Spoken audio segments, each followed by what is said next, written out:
축복하고 환영합니다. 예배 중에 하나님의 큰 은혜가 여러분들에게 임하시길 바랍니다. 또 전쟁이 한참 혼돈 가운데 있는 것 같아요. 휴전 중에도 여러 가지 이야기가 막 나오는 것 같은데 하나님의 은혜로 종전까지 잘 되어져서 중동 온 땅에 평화가 찾아올 수 있도록 계속 기도해 주시고, 또 피난 갔던 성도들도 아마 속히 복귀할 것 같은데 안전하게 복귀할 수 있도록 기도해 주세요. 반석 신앙기 초반 성경 공부 수요일마다 있습니다. 위에서 기도해 주시고, 수요일 오전 10시부터 11시 제베랄리 성전에서 기도회가 있습니다. 많이 참여해 주시고, 또 예배 중에 드려진 헌금 참고하시고, 아침마다 보내드리는 카톡 메시지로 제가 기도 제목 보내드리죠. 열심히 기도에 동참해 주시고, 또 한글학교가 잘 개학할 수 있도록 기도해 주시고, 다니엘 비전센터 기도해 주시고, 이번 주간에는 라원준 김보령 선교사님 뉴자이온 커뮤니티 교회를 섬기십니다. 잘 부흥할 수 있도록, 번성할 수 있도록 위해서 기도해 주시고, 4월 생일자 보시고 축하해 주십시오. 시간 먼저 하나님 앞에 신앙 고백 사도신경으로 드리겠습니다. 시작.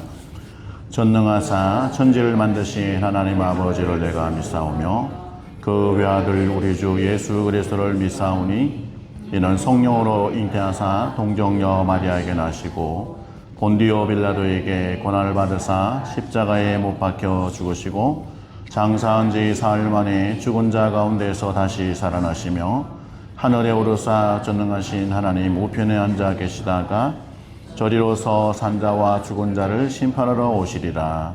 성령을 믿사오며 거룩한 공예와 성도가 서로 교통하는 것과 죄를 사하여 주시는 것과 몸이 다시 사는 것과 영원히 사는 것을 믿사옵나이다. 아멘. 찬양합니다.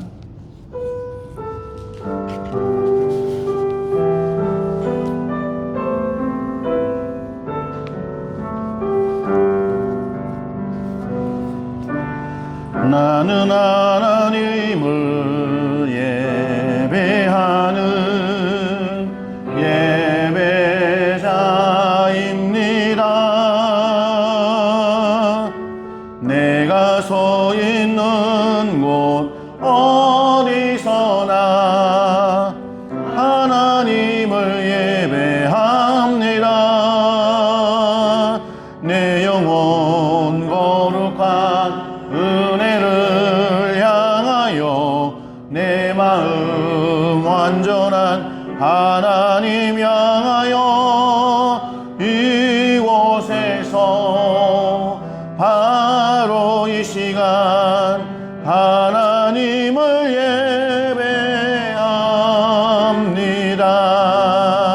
나는 하나님을 예배하는 예배자입니다.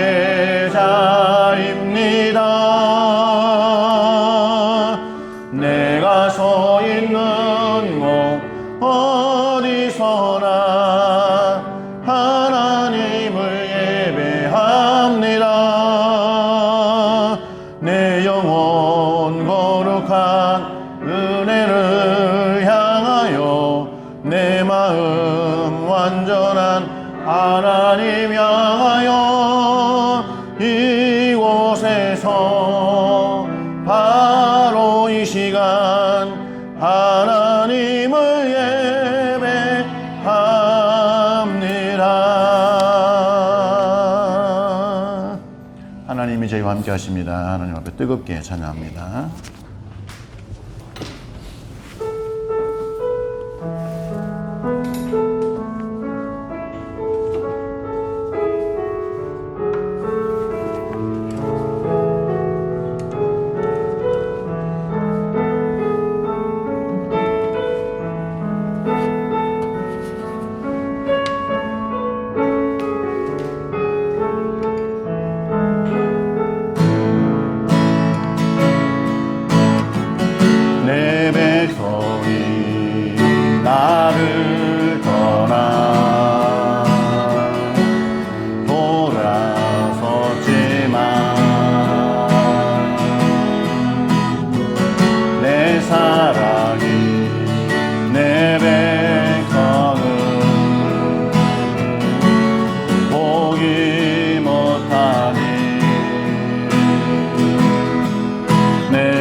기뻐하면서 하나님을 찬양합니다. 우리 함께 기뻐해 주께 영광 돌리세. 어린 양의 혼인 잔치와 신부가 준비되었네. 할렐루야 할렐루야 전능하신 주가 라스리네. 할렐루야 전능하신 주가 라스리네. 할렐루야 할렐루야 전능하신 주가 라스리네. 할렐루야 전능하신 주가 라스리네. 우리 함께 기뻐해 우리 함께 기뻐해 주께 영광 돌리세. 어린 양의 혼인 잔치와 신부가 준비되었네. 할렐루야 전능하신 주가 라스리네. 할렐루야 전능하신 주가 라스리네. 할렐루야 할렐루야 전능하신 주가 라스리네. 할렐루야 전능하신 주가 라스리네. 아멘. 영광의 몸 돌드립니다. 할렐루야. 아멘.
세상 소망 다 사라져가도 주의 사랑은 끝이 없으니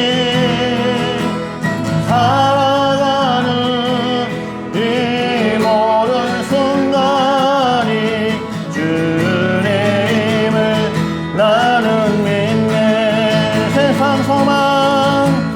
세상 소망 다 사라져가도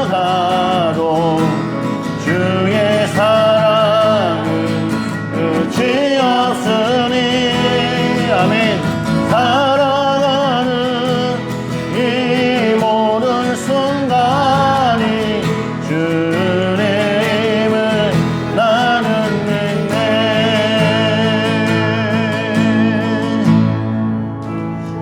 함께 기도합시다.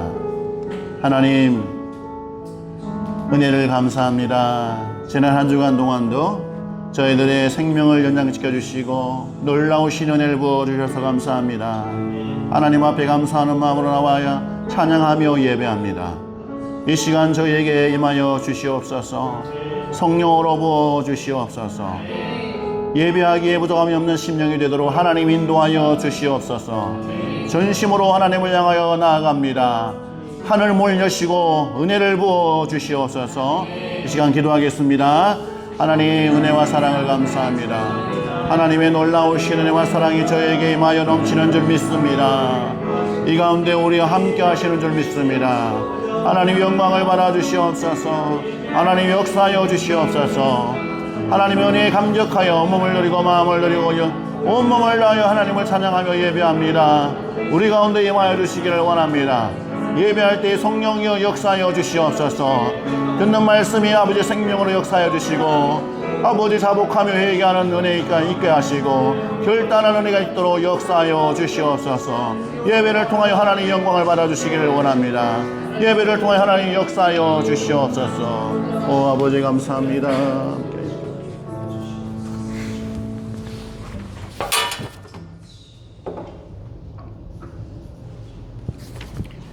그러므로 우리가 흔들리지 않는 나라를 받았은즉 은혜를 받자. 이로 말미암아 경건함과 두려움으로 하나님을 기쁘게 섬길지니. 히브리서 12장 28절 말씀. 하나님 아버지 감사합니다. 이 마지막 때에 그리고 무슬림 땅에서 주님께 나와 함께 예배할 수 있는 장소와 제자교회 공동체를 허락하심을 감사합니다. 각자의 이익만을 추구하며 사는 사람들, 나라들 사이에서 이 땅에는 아무것도 보장된 것이 없습니다. 오늘의 친구가 내일은 원수가 되는 각박한 세상을 살고 있습니다. 오직 우리가 설 곳은 흔들리지 않는 주님의 나라이고 그것을 믿기에 이 자리에 주님께 예배하러 나온 우리 성도들 모두 축복하여 주옵소서. 분주한 여러 가지 섬김으로 주님과의 교제가 나중이었던 마르다의 모습이 아니라 주님과의 친밀함을 원하였던 마리아의 갈급한 심령을 우리에게 허락하여 주옵소서. 아멘. 주님 이 시간 경건함과 두려움으로 예배할 수 있도록 또한 회개의 심령을 허락하여 주옵소서. 아멘. 하나님이 원하시는 제사는 상한 심령, 또 주께서는 겸손하게 뉘우치며 회개하는 마음을 업신여기지 않는다고 하셨습니다. 우리의 죄를 회개하고 주님의 보혈피로 사함받게 하여 주옵소서.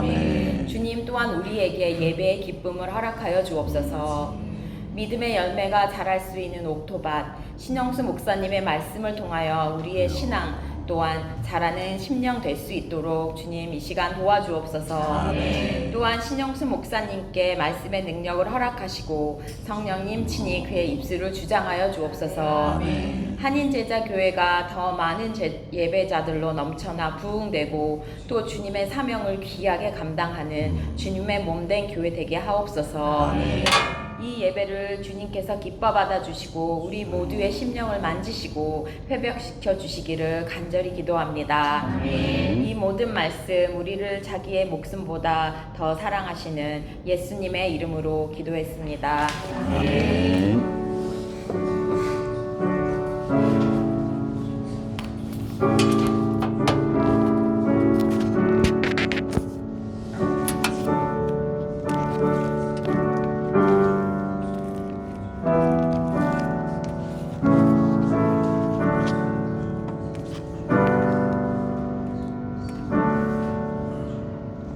찬양하시면서 봉헌합니다.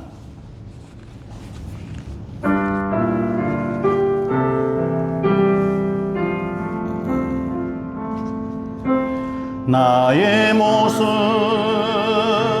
나의 소유 주님 앞에 모두 드립니다. 모든 아픔 모든 기쁨 내 모든 눈물 받아주소서. 나의 생명을 드리니 주 영광 위하여 사용하옵소서. 내가 사는 날 동안에 주를 찬양하며 기쁨의 제물 대리 나를 받아주소서.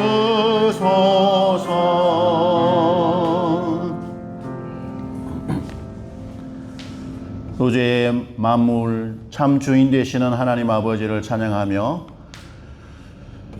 지난 한 주간 부어주신 은혜와 사랑에 감격하며 사랑하는 성도들이 하나님 앞에 몸을 드리고 마음을 드리고 예물을 구별하여 올려드립니다. 드리는 손길들마다 복되게 하여 주시옵소서. 흘러나온 곳간 위에 만배로 채워 역사하여 주시옵소서. 사랑하는 성도들이 살아갈 때에 날마다 부어주신 은혜로 삶의 간정이 풍성하도록 늘 인도하여 주시옵소서. 개인들마다 육체의 건강을 허락하여 주시옵소서. 믿음의 복을 허락하여 주시옵소서. 좋은 사람들 만남의 복을 허락하여 주시옵소서.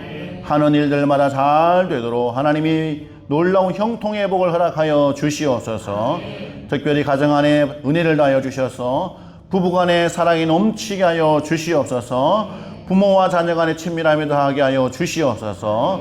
사랑하는 자녀들에게 은혜를 다하여 주셔서 말씀의 권능과 능력으로 무장할 수 있도록 하나님이 함께하여 주시옵소서. 혼탁한 세대 속에 살아갈 때에 이 세상의 시류에 휘말리지 않도록 하여 주시고 하나님의 건강한 가치관으로 승리하는 자녀들이 되도록 함께하여 주시옵소서.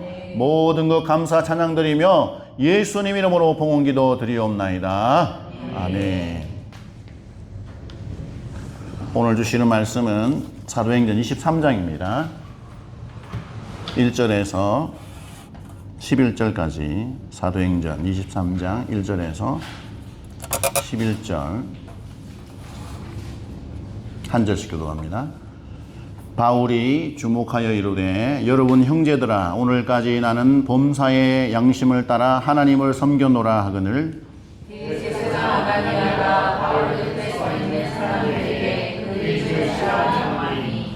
바울이 이르되 회칠한 담이여 하나님이 너를 치시리로다. 뇌가 나를 율법대로 심판한다고 앉아서 율법을 어기고 나를 치라 하느냐 하니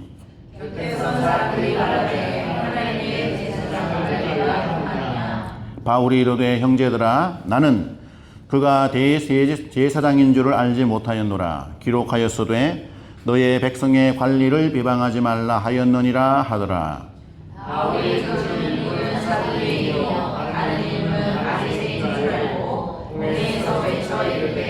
여러분 형제들아 나는 바리새인이요 또 바리새인의 아들이라 주자의 소망으로 부활로 말미암아 내가 신분을 받노라. 그 말을 한즉 바리새인과 사두개인 사이에 다툼이 생겨 무리가 나누어지니 사두개인은 부활도 없고 천사도 없고 영도 없다 하고 바리새인은 아니라 하니라. 크게 떠들새 바리새인 편에서 몇 서기관이 일어나 다투어 이르되 우리가 이 사람을 보니 악한 것이 없도다. 혹 영이나 혹 천사가 그에게 말하였으면 어찌하겠느냐 하여 문제인이 천부장은 바울이 그를 제주에 들어가여 우리는 영화에 내려가 우리 가운데서 빼앗아 가지고 영내로 들어가라 하니라. 같이 합니다. 그날 밤에 주께서 바울 곁에 서서 이르시되 담대하라. 내가 예루살렘에서 나의 일을 증언한 것 같이 로마에서도 증언하여야 하리라. 아멘. 네. 옆에 있는 사람과 인사합시다. 사랑하고 축복합니다. 사랑하고 축복합니다. 이렇게 따뜻한 표정으로 웃으면서 물어보세요. 당신은 위축될 때 어떻게 하나요? 당신은 위축될 때 어떻게 하나요? 사람이 긴장하게 되면 몸도 말도 잘 안 되고 몸도 긴장하고 1968년이었습니다. 미국에서 태어난 앤드류 브런슨 목사님이 계셨습니다. 이분은 20년 동안 터키에서 복음을 전했던 선교사였습니다. 근데 이분이 2016년에 튀르키예 안에서 있었던 쿠데타 때문에 모함을 당했습니다. 아무런 증거도 없이 테러와 관련된 악한 자다. 그래서 체포해서 감옥에 넣어버렸습니다. 그래서 이 목사님은 2년 동안 억울하게 감옥살이를 하게 됐습니다. 정말 하나님의 부름을 받고 튀르키예에 가서 선교사로서 사역을 하다가 어느 날 갑자기 감옥에서 정말 갇혀서 자유도 잃고 큰 고통 속에 처하게 됐죠. 이분이 정말 그곳에 있는 동안, 그 기간 동안은 하나님 앞에 자기의 믿음이 시험을 받는 순간이었다라는 생각을 했습니다. 이 브런슨 목사님은 나중에 훗날에 간정 때 그렇게 사람들에게 이야기를 했습니다. 감옥에 들어갔을 때 처음 저는 강한 믿음으로 분명히 잘 견딜 수 있을 걸로 생각했습니다. 그런데 시간이 지나면서 저의 마음이 무너지고 두려움이 오고 정말 절망감이 넘쳐나서 어찌할 바를 몰랐습니다. 그러다가 하나님 앞에 하소연하듯이 기도했습니다. 하나님, 왜 저를 버리셨습니까? 저는 주님을 위해서 선교하기 위해서 이 땅에 왔는데 왜 저는 이 감옥에 있습니까?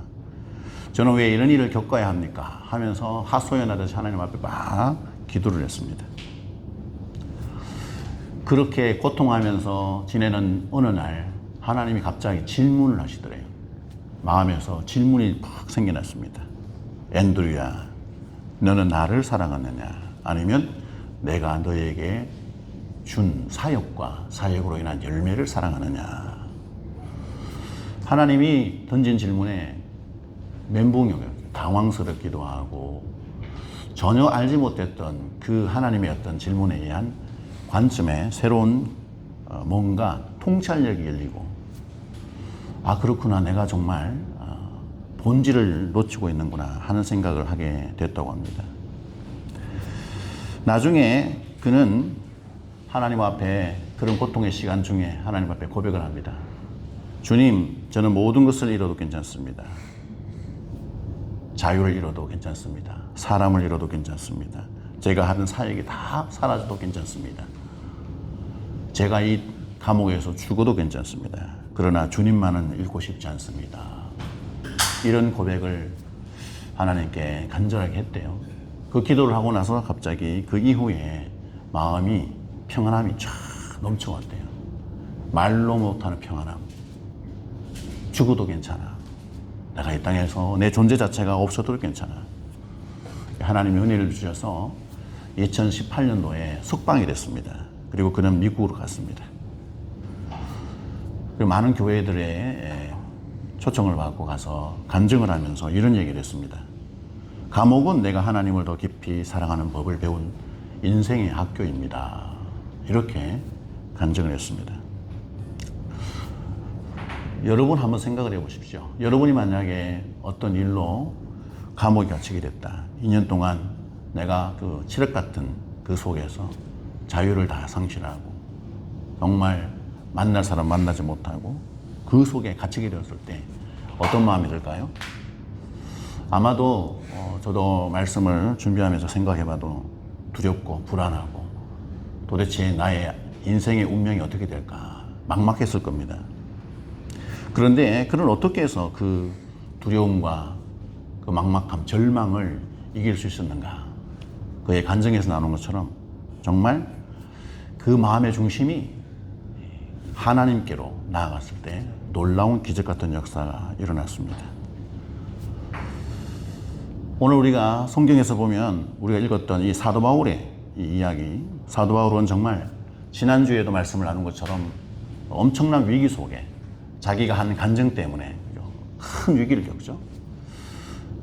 그것 때문에 완전히 그냥 폭동이 일어나고 유대인들에 의해서 매를 맞고 하나님의 은혜가 임해서 백부장과 천부장, 로마 군인들에 의해서 긴급히 체포가 돼서 옮겨지는 그런 상황. 그래서 이 바울은 정말 천부장의 배려로 공회원 앞에서 자기의 어떤 모든 이야기를 다시 한번 이야기해야 되는 그런 기회를 얻게 됐습니다. 그 공회에서 있었던 이야기가 어떤 이야기냐면 바울이 정말 그 논쟁에 아주 심각한 핵심 논점이 있었는데 바울이 한 한마디 말 때문에 그 논쟁의 초점이 완전히 뒤집어져 버립니다. 상황이 급변해서 놀랍게 역사가 되어집니다. 공회원의 사람들 앞에서 재판을 받는 판도가 갑자기 뒤집어져 버려요. 모든 것이 잘못되어서 바울에게 큰 책임이 물어지고 어쩌면 죽을 수도 있는 그런 위기 속에서 하나님의 은혜로 바울은 그 위기를 돌파하게 됩니다. 도대체 어떤 이야기를 했길래 그런 놀라운 재판의 판도가 뒤집어지는 일이 있었을까? 지호야, 궁금하지? 안 해? 찬호. 궁금해 안 해? 교훈아. 도대체 바울이 무슨 말을 했기에 그런 놀라운 재판의 판도가 뒤집어졌을까? 사모님한테 잘 가면 설명해 줍니다. 잘 가서 들으세요.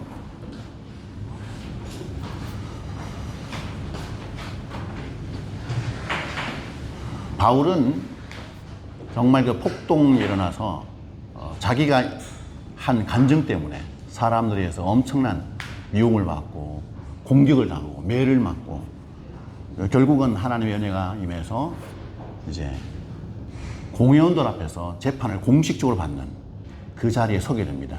근데 놀라운 것은 이 자리가 하나님이 만들어준 공식적인 자리. 하나님이 바울에게 어떤 기회를 주셨어요.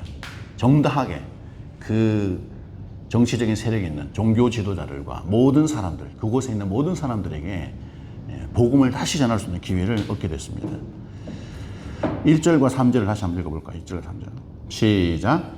바울이 공회를 주목하여 이르되 여러분 형제들아 오늘까지 나는 범사의 양심을 따라 하나님을 섬겨노라 하거늘 대제사장 아나니아가 바울 곁에 서 있는 사람들에게 그 입을 치라 명하니 바울이 이르되 회칠한다며 하나님이 너를 치시리도다. 내가 나를 율법대로 심판한다고 앉아서 율법을 어기고 나를 치라 하느냐 하니. 공회들 앞에 바울은 자기 자신이 어떤 삶을 살았는지에 대해서 정확하게 얘기를 합니다. 뭐라고 얘기냐면 오늘 우리가 읽은 본문에 그대로 인용하면 나는 지금까지 모든 양심을 따라 하나님을 섬겨왔다 라고 얘기합니다. 이게 무슨 말입니까?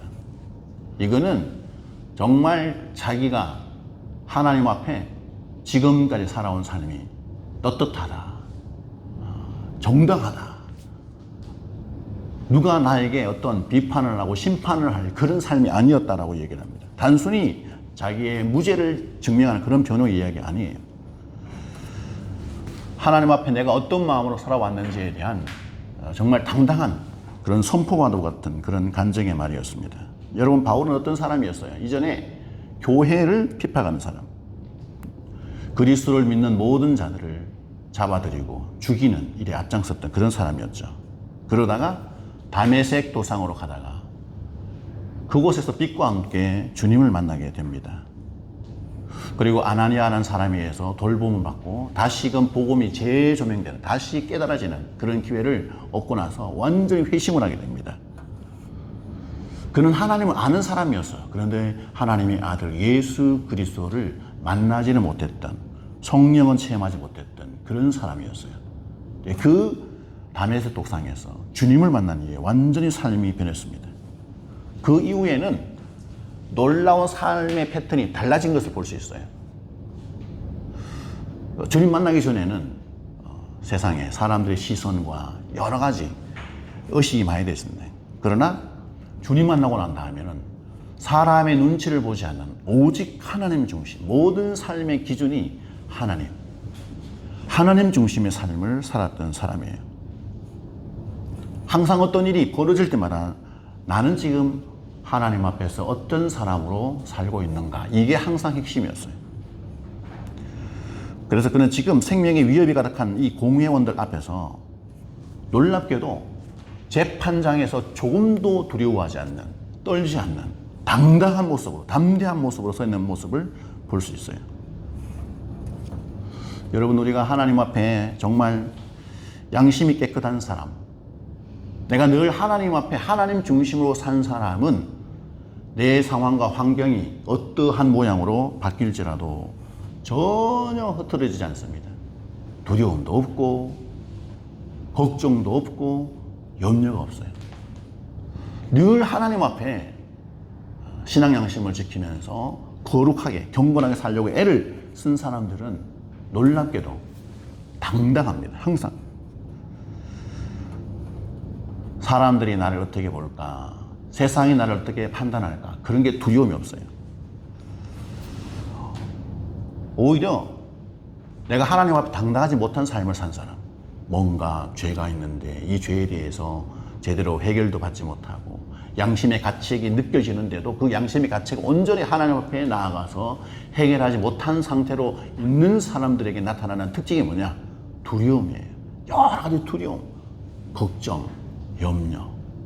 내가 이러다가 갑자기 하나님께 불림을 받아서 가버리면 어떡하지? 그런 무의식 속에서 남아있는 두려움, 걱정. 나의 영적인 상태에 대해서 염려하고 걱정하고 내가 갑자기 불려서 하나님께 가면 나는 뭐라고 그러지? 라는 생각을 자기가 막 말을 하지 않지만 삶의 태도에서 내면에서 끊임없이 이게 나타나는 현상이라는 거죠. 그래서 우리는 날마다 하나님 앞에서 내 마음이 어떠한가? 나는 하나님 앞에 어떤 신앙 양심으로 살아가고 있는가? 나를 비추어 보는 사람이 되어져야 합니다. 그래서 미가 선지자가 뭐라고 얘기했냐면 미가 6장 8절에 이렇게 얘기합니다. 시작. 사람아 주께서 선한 것이 무엇임을 내게 보이셨나니 여호와께서 내게 구하시는 것은 오직 정의를 행하며 인자를 사랑하며 겸손하게 내 하나님과 함께 행하는 것이 아니냐. 아멘. 하나님께서 기뻐하시는 삶은 옳은 일을 실천하고 다른 사람들에게 사랑과 자비를 베풀며 교만하지 않고 항상 하나님을 의지하는 삶을 살아가는 것을 하나님이 기뻐하세요. 성도가 누굽니까? 성도는 세상으로부터 분리된 거룩한 자들이에요. 하나님 앞에 살아가는 사람들이에요. 누가 보든지 말든지 저 사람은 이렇게 하고 저 사람은 저렇게 하고 그런 걸 의식하지 않는 거예요. 오직 하나님의 감찰, 하나님의 눈을 의식하며 하나님이 내 중심을 늘 보고 계시는 그 마음대로 살아가는 자가 바로 성도예요. 그래서 우리는 사람 앞에서가 아니라 하나님 앞에서 나 자신을 돌아보면 순간순간 내가 결정해야 될 중요한 순간에 하나님의 마음의 중심을 품고 결정하고 살아가는, 그렇게 살아가는 사람들은 어떠한 상황이 나에게 오더라도 나는 항상 당당해요. 담대하고. 우리가 어떤 중요한 결정을 앞두고 어떻게 해야 될까요? 사람들이 어떻게 할까? 그냥 무분별하게 여기저기 사람한테 찾아가서 물어보고 그렇게 할 이유가 없습니다. 정말 작은 선택 앞에서도 이것을 하나님이 어떻게 생각하실까라는 것을 우리가 하나님 앞에 물어봐야 됩니다. 남들은 모르고 전혀 의식하지 않지만 못 느끼지만 나도 모르게 하나님 앞에 작은 실수가 발생했을 때 그것이 나에게 정말 자극이 돼서 하나님이 나에게 이 일로 인하여 어떻게 생각하실까? 성령께서 우리에게 말씀하시잖아요. 그런 일들을 겪게 되면. 그래서 하나님 나에게 이런 말씀하시는데 제가 사실 그렇습니다. 잘못했습니다. 용서해 주세요. 다시는 이런 일 하지 않겠습니다. 그런 걸 묻어두고 즉각적으로 내 죄에 대해서 잘못 실수에 대해서 그냥 지나치는 것이 아니라 하나님 앞에 정직하게 하나님 이 부분이 제가 잘못됐습니다. 용서하여 주세요. 다시는 그렇게 하지 않겠습니다. 하고 즉각적으로 해결하고 하나님 앞에 그 모든 나쁜 것들을 깨끗하게 하는 그런 삶을 우리가 살아야 될 것입니다. 오늘 공회원들 앞에서 바울이 그렇게 담대하게 아무런 부끄러움 없이 두려움도 없이 걱정, 염도 하나도 없이 그냥 그렇게 당당할 수 있는 이유는 바로 하나님이 나를 지켜보시기 때문에 나는 늘 하나님 앞에 당당하게 살아간다. 이 믿음이 있었기 때문에 이런 일들이 가능한 겁니다. 우리 옆에 분에게 따뜻하게 한번 얘기해 주시죠. 하나님께서 보고 계십니다. 하나님께서 보고 계십니다. 언제 어디서나 정직합시다. 언제 어디서나 정직합시다.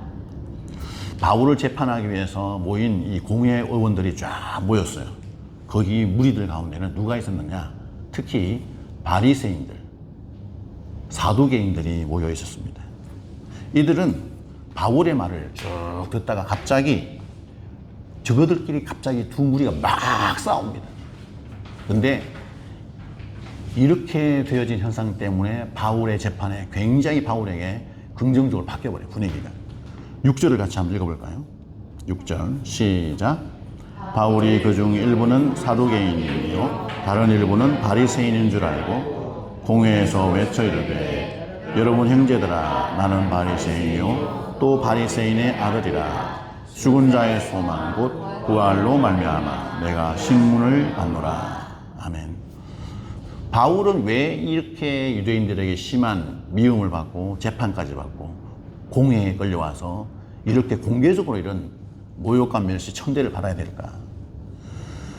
사도행전 21장에 가보면 유대인들이 바울에 대해서 어떻게 생각했는지, 왜 유대인들이 바울을 고발했는지 정확하게 세 가지 이유가 나와요. 첫 번째는 유대 민족을 비방했다는 거예요. 바울은 하나님 앞에서 담대하게 복음을 전할 때 무슨 이야기를 했냐면, 유대인과 이방인들은 전혀 차별이 없다, 동등하다.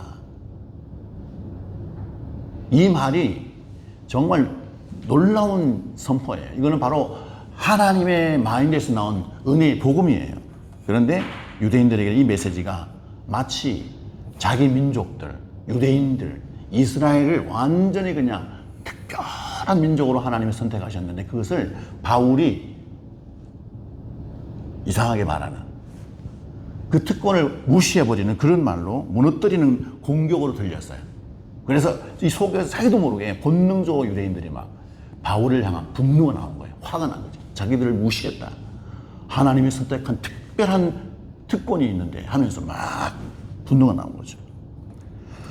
두 번째는 율법을 비방했다는 겁니다. 바울은 사실은 율법을 결코 무시하지 않았습니다. 비방하지도 않았습니다. 율법의 참 목적이 뭐예요? 예수 그리스도 통해서 주님은 이 땅에 오셔서 율법을 완성하셨다. 이미 하나님으로부터 구약의 율법이 주어졌지만 이 구약의 율법을 완벽하게 완성하게 하신 것은 바로 예수 그리스도다. 이 진리를 막 전했을 뿐인데, 이들은 그것을 설명해주고 더 선명하게 진리를 알려줬는데도 유대인들은 그거에 대해서 오해를 한 거예요. 세 번째는 뭘 또 했냐면 성전을 더럽혔다는 거예요. 성전. 유대인들은 바울이 이방인인 헬라인 드로미모가 같이 바울과 함께 성전에 들어왔다. 그 당시에 이방인들은 성전 안에 들어오면 죄를 짓는 일이었어요. 함부로 이방인들이 성전 안에 들어오면 사형을 당하는, 죽임을 당하는 그런 엄청난 그런 룰이 있었어요. 그런데 사실을 저들의 주장인 거예요.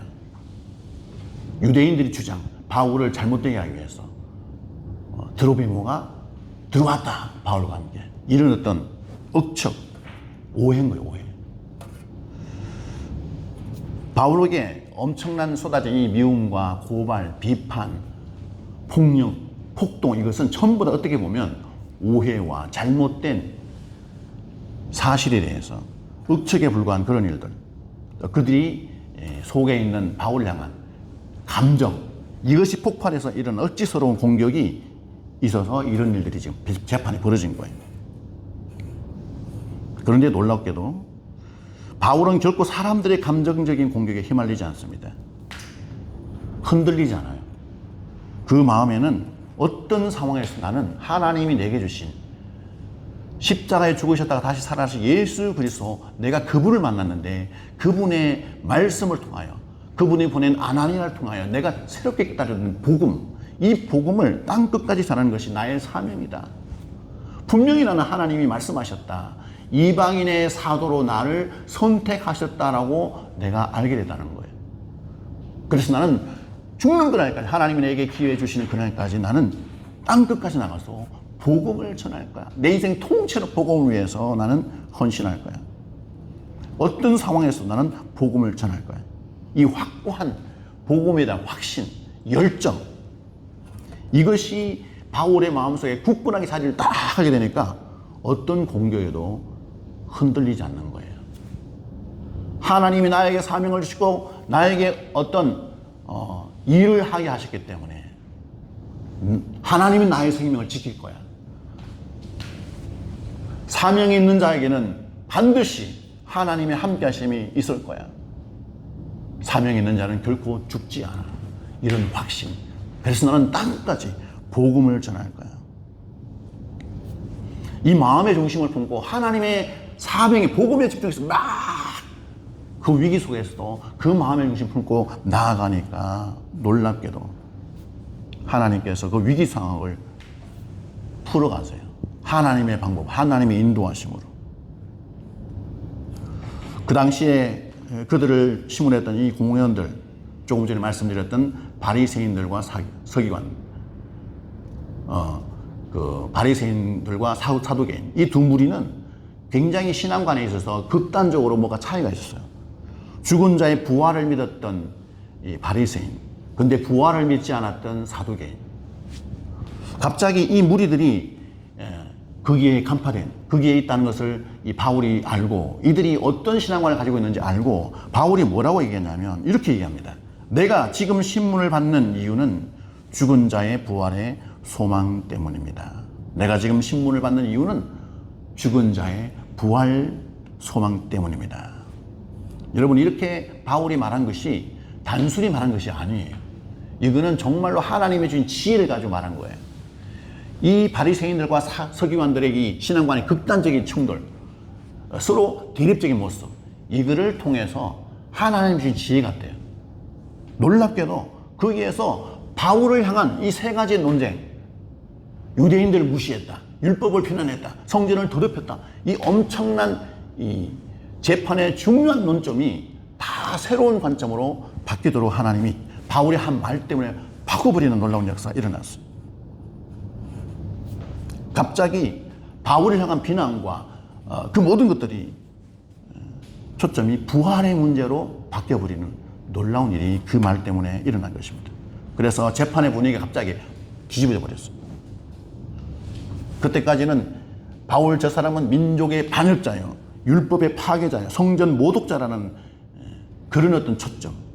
그래서 저 바울은 죽여야 된다, 이런 논점에서 갑자기 부활이 있느냐, 부활이 없느냐라는 논쟁으로 초점이 바뀌어버렸어요.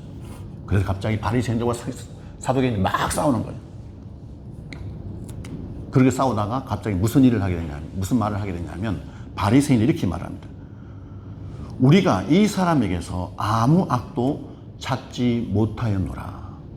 이 바리새인들 입에서 나온 말이에요. 우리가 이 바울에게서 아무 악도 찾지 못하였노라. 바울에게 드리워졌던 엄청난 감정적인 고발과 엄청난 비난과 그 모든 것들이 갑자기 이 부활 논쟁으로 말미암아 바울에게는 아무런 죄가 없는 것으로 지금 드러나고 있는 거예요.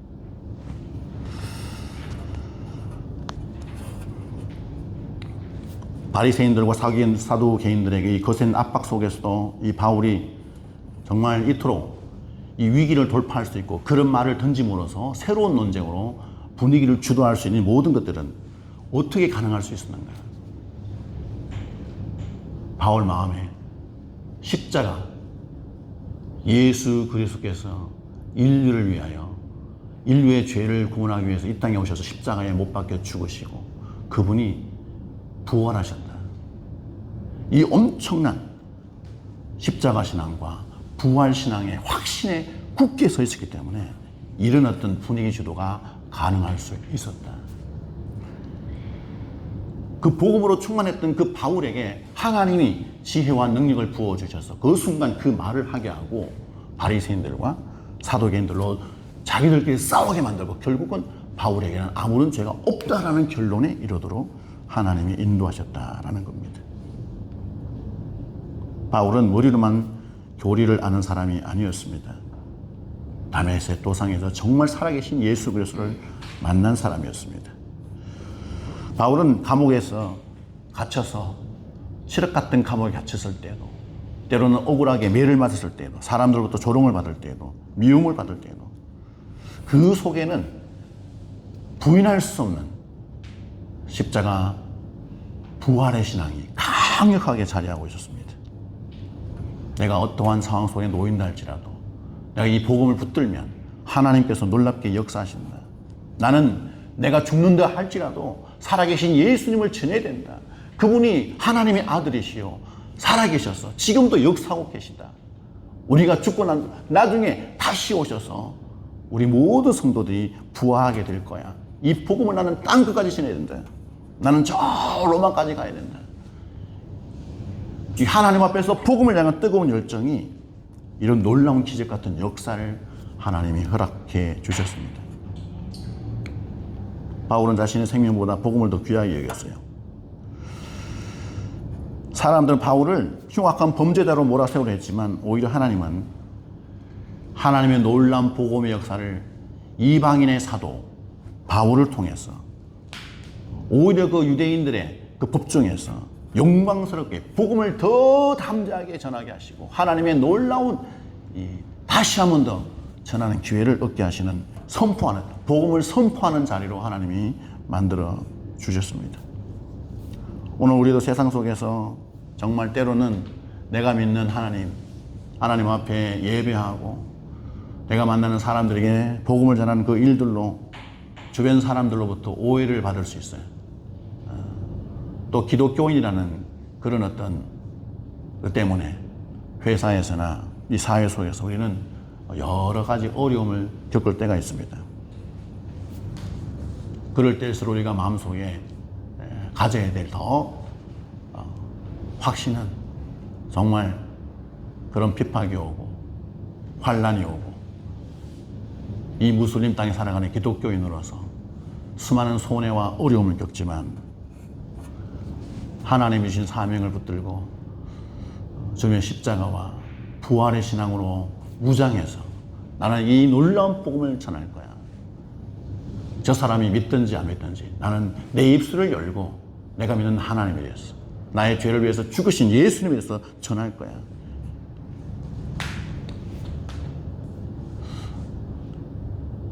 이런 삶을 살아가는 저와 여러분이 되어야 될 줄 믿습니다. 하나님께서 그 순간순간 우리에게 역사하십니다. 바울이 위기를 당할 때 그 십자가 신앙, 부활 신앙을 무장이 돼서 오직 나는 하나님 앞에서 이 복음을 땅까지 전하겠다. 하나님 나를 인도하여 주세요. 이런 마음으로 서 있었을 때 담대한 거기서 나옵니다. 거기서. 바울은 공연들 앞에서 많이 힘들었을 겁니다. 그런데 그날 밤에 주님께서 바울을 찾아가세요. 11절을 같이 한번 읽어볼까요? 11절 시작. 그날 밤에 주께서 바울 곁에 서서 이르시되 담대하라. 내가 예루살렘에서 나의 일을 증언한 것 같이 로마에서도 증언하여야 하리라 하십니다. 정말 엄청난 영적 전쟁이 일어났죠. 바울을 재판해서 죄를 만들어서 죽이려고 하는 무리들과 복음을 땅까지 전해야 되는 사명으로 무장해서 정말 거기서 하고 있는 바울. 여러분 그 영적 전쟁에서 바울은 굉장히 피곤했을 겁니다. 바울은 군인들의 안내로 감옥 안으로 갔어요. 감옥에서 조용히 앉아서 어떤 생각을 했을 거예요? 한편으로는 정말 하나님께 감사했을 거예요. 유대인들에서 매를 맞고 폭행을 당하고 무슨 일을 당할지 모르는 그 위기 속에서 하나님이 나의 생명을 살려주시고 또 이렇게 담담하게 공회원들 앞에서 자기가 어떤 인생을 살았는지 자기가 믿는 예수 그리스도가 어떤 분인지에 대해서 십자가 복음, 부활의 복음을 담대하게 전하고 그 와중에 지혜 주셔서 정말 사도계인들과 바리새인들 막 자기들끼리 싸우게 하시고 당당하게 죄가 없음이 드러나게 하는 하나님의 놀라운 기적 같은 은혜. 그럼에도 불구하고 바울은 이 감옥 안에서 여러 가지 생각이 많았을 거예요. 나의 앞에 미래는 어떻게 될까? 아마 인간이라 두려움도 있을 수 있고 고통스럽고 막막하고 그때 주님이 찾아오십니다. 오늘 성경에 기록해 보니까 주께서 바울 곁에 서서 힘들고 괴롭고 우울하고 그런 짓눌린 어떤 영적 상태에 있는 그 바울, 지쳐있는 그 바울 곁에 주님이 찾아오세요. 그리고 말씀하십니다. 담대하라. 담대하라.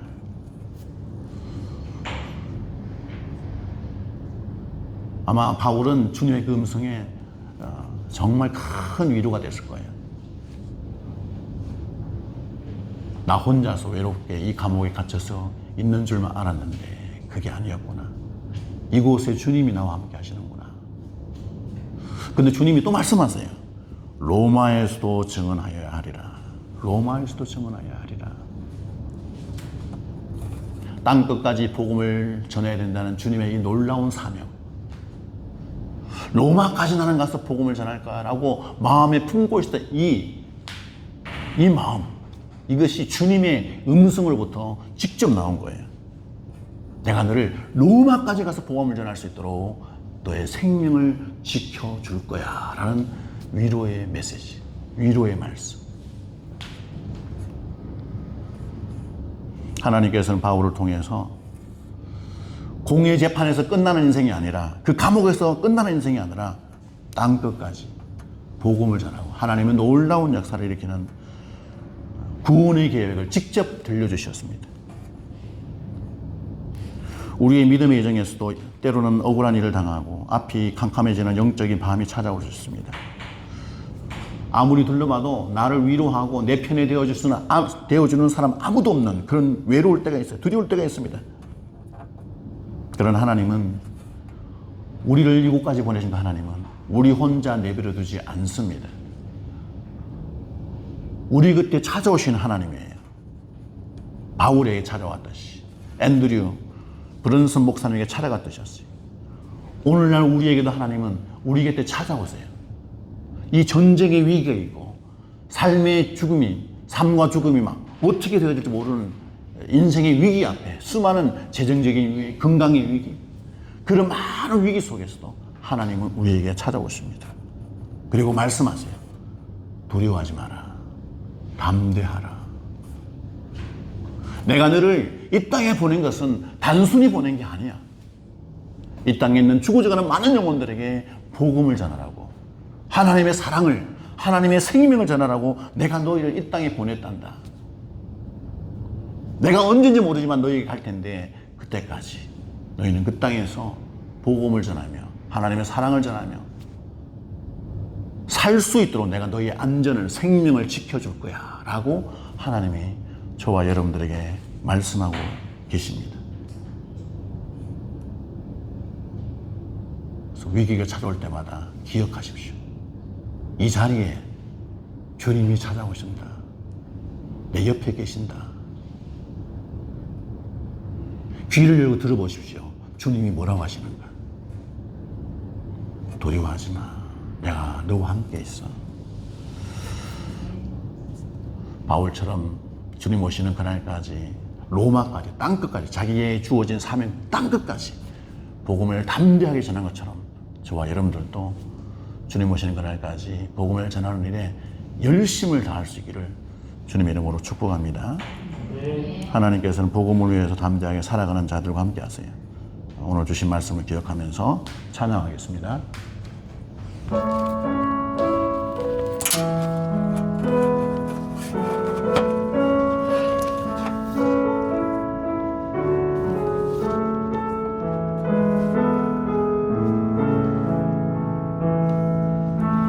주 나의 모습 보네, 상한 나의 맘 보시네. 주 나의 눈물 안에 홀로 울던 나 아시네. 세상 소망 다 사라져가도 주의 사랑은 끝이 없으니 살아가는 이 모든 순간이 주의 힘을 나는 믿네. 주 사랑 내게 있네. 그 사랑이 날 채우네. 주 내게 있네. 그 은혜로 날 세우네. 세상 소망 다 사라져가도 주의 사랑은 끝이 없으니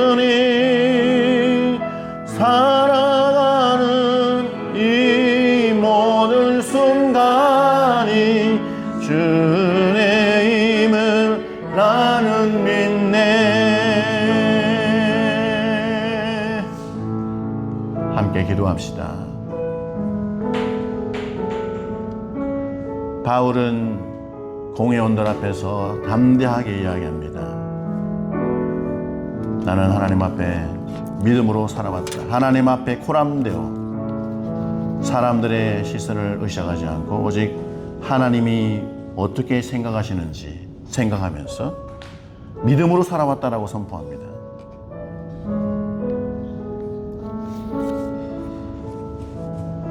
바울은 또 정말 자신을 비난하고 재판에 넘긴 세 가지 논쟁의 중점적인 그 심각한 그 모든 부분들을 하나님이 지혜 주시고 하나님이 은혜를 주셨어.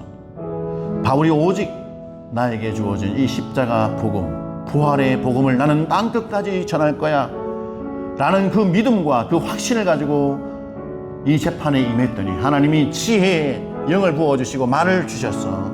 오히려 논쟁의 초점이 바리새인들과 사두개인들의 그 부활신앙으로 논점이 이어지게 분위기를 바꾸어 주셨습니다. 우리가 하나님 앞에 믿음을 지키고 복음을 전하기 위해서 끊임없이 발부둥치고 애를 쓸 때 하나님은 우리의 위기도 피하게 하여 주시고 극복하게 해 주시고 오히려 다른 일들로 전환될 수 있도록 하나님이 은혜를 내려 주십니다. 지치고 고통 가운데 감옥에 갇혀있는 이 바울에게 하나님이 찾아오셨습니다. 담대하라. 내가 너와 함께 할 거야. 너는 저 로마 땅끝까지 복음을 전할 때까지 너의 생명에 문제가 없을 거야. 너의 사명을 다 이루는 그날까지 나는 너와 함께 할 것이며 너를 지켜줄 거야.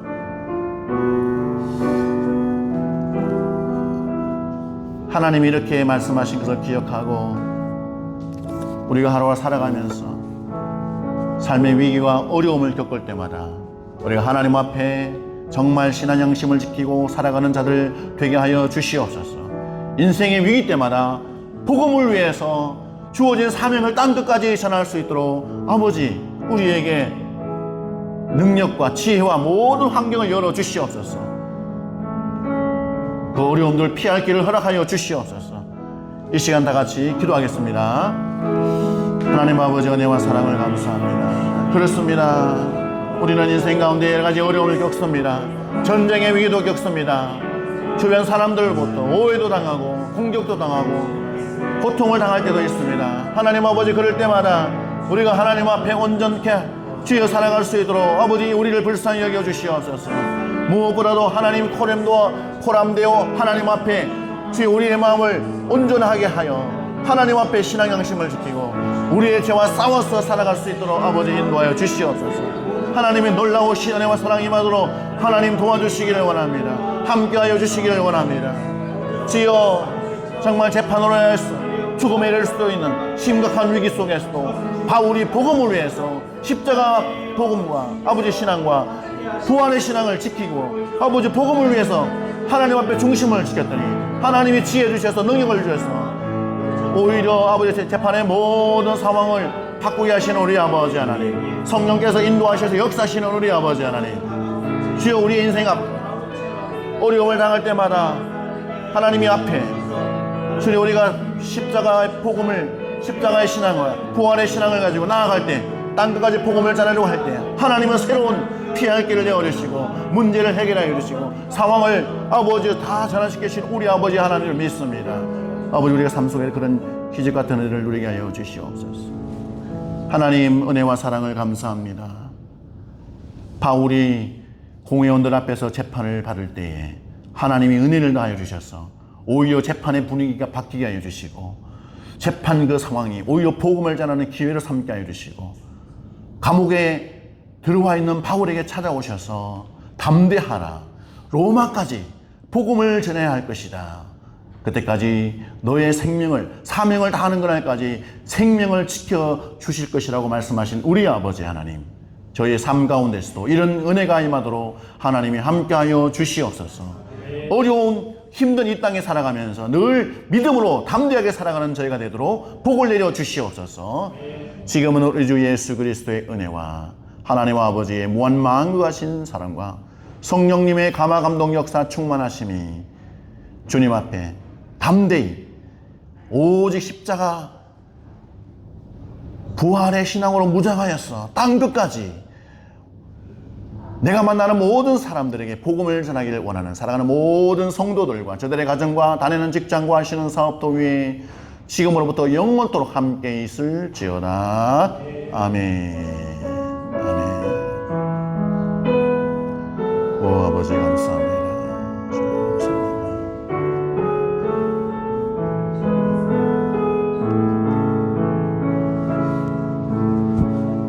예배를 마칩니다. 하나님께 영광의 박수 올려드립니다. 감사합니다. 한 주간 승리하시고 저희는 맛있는 식사를 하겠습니다. 샬롬.